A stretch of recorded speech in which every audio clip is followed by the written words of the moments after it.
Telling Tales has objects by people who trained as industrial designers, generally speaking, or product designers, rather than as fine artists. But here we see them using their design training to create pieces which are really more symbolic than they are functional, often, or which are very decorative. They're not prototypes for mass production, but they're more like personal statements. Since the 1990s, there's been a strong interest in the sort of conceptual value of design, and designers have learned to act very independently and to think very independently and to make personal manifesto statement pieces, rather like artists may make their own personal works.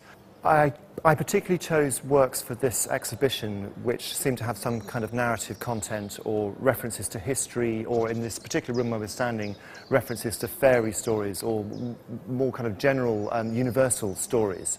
Why do designers go back to this kind of content? Well, I think that they realise that design works are able to carry an awful lot of meaning, and that they can communicate very well as design objects, because we read them as the functionality of it. We understand it in some kind of fundamental way, and people can be touched by the content of these sort of universal truths, I suppose.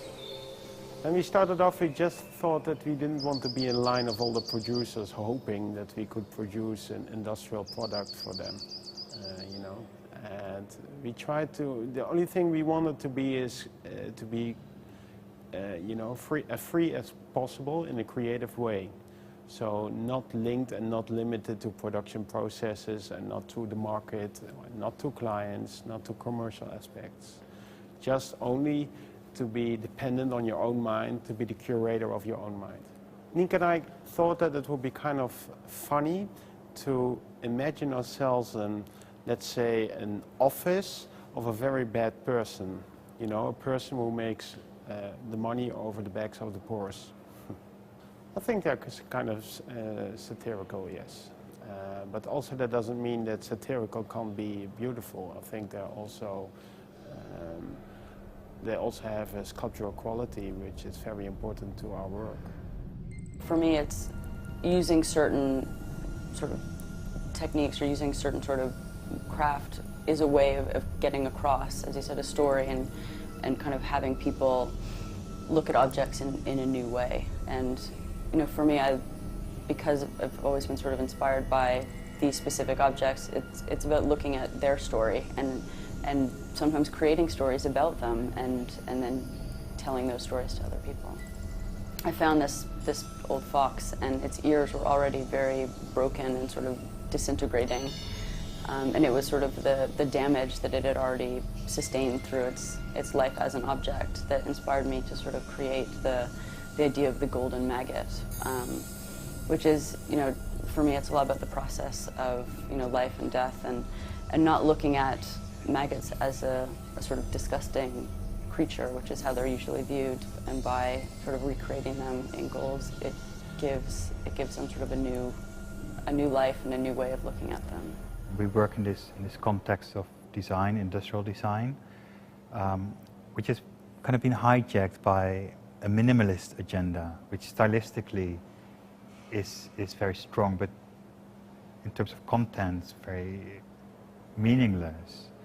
And I think, just like myself, there's other people who kind of felt there's something missing in that. We want these things to much more relate to our life, how we see the world, and really become expressions of our own mood.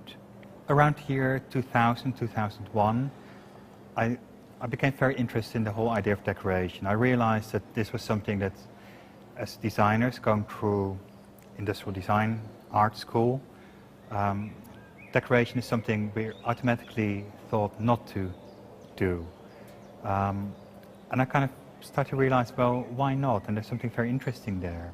I started to look at pre-industrial revolution design and much more handmade crafts products. And I actually spent a lot of time here in the Victoria and Albert Museum, going through the embroidery collection, looking at the metalwork, the wood carving. And I really realized that there's something of that sensuality that we've really lost in this very bland world that we live in. I want to create something very much richer, also more narrative and storytelling in that sense.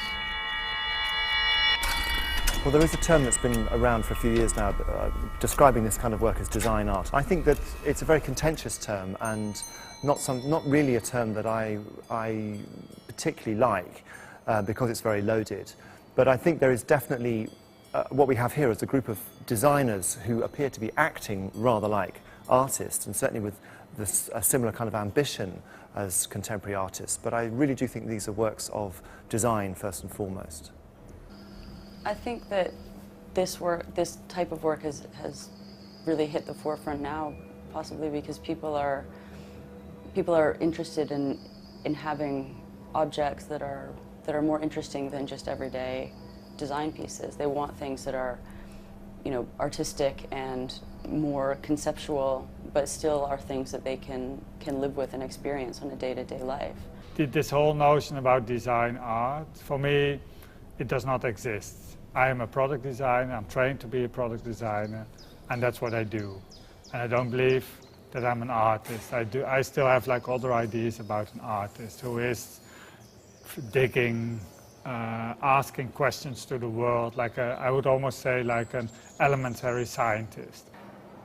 The notion of design art seems very irrelevant to me. I myself see these pieces which are very much on the high price class end of what I do in my studio, much more as experiments that will lead to production ideas.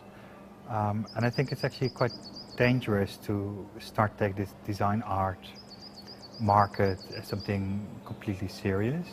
So in the end, it will always be a selective, era, and that's a good thing, I think, because you don't need this all over the world. Can you imagine that all the designers in the world would start now to make unique pieces and to make these kind of expressive pieces? Tomorrow you wouldn't even be able to go on the cab anymore. I think underlying all of the content in the exhibition is a certain ambiguity and a feeling of uncertainty. So even when we're in the forest glade in this kind of childlike innocence, that's still undercut by a sense of threat or double meaning. So it's shifting sands, isn't it? I think that there is a sense of uncertainty, and perhaps that's what the designers in the exhibition are telling us about our own times, that we're in shifting times and there are no certainties any longer.